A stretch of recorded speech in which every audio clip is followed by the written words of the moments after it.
chỉ bây giờ hay thil thar thà đấy ở lâu thèn lấy ai solar lại thôi nhỉ review tối téกันlâu này lắm con này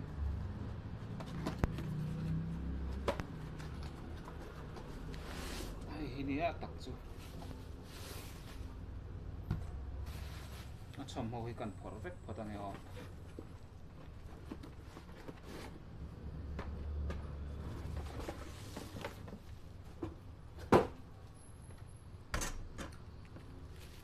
ini solar plate ini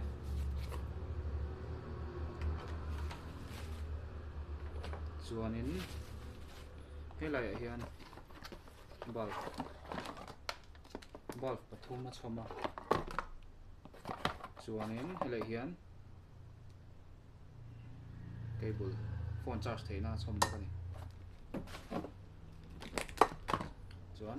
a ti dan hi helai hian on phot angai ta chuan helai hian torchlight angin a man thei a chuan helai hian emergency light ang khan a man thei bawk ani chuanin helai hian ram riana te tangkai don em ni helai hian a vilu na pathum om ta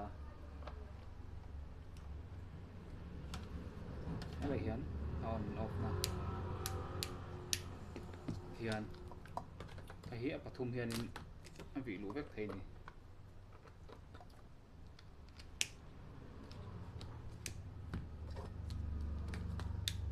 ai thian sa em a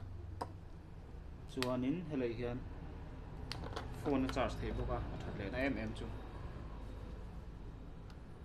ama hian type A type B le type C oma chun hei an hian khau boka ni phone hi kan charge chinanga a chian le zok nan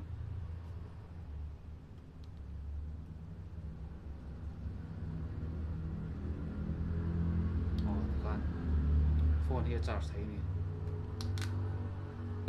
chuanin ama hi hei ti hian solar mang hian tian ni sa kan phawa tian in charge mai ta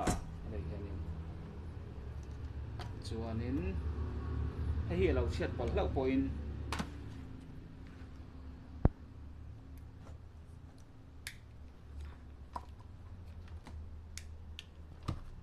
hemi mang hianin karena a charge thei tho ni o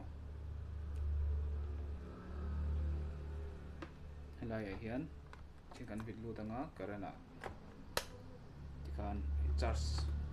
karena po charge thei ni aman hi sangkhat zariat ania aman chu phu viau ni sangkhat zariat to lo khop mai chuanin helai hianin hei toolbox cigarette lighter tivel ada thei ni helai hian bokin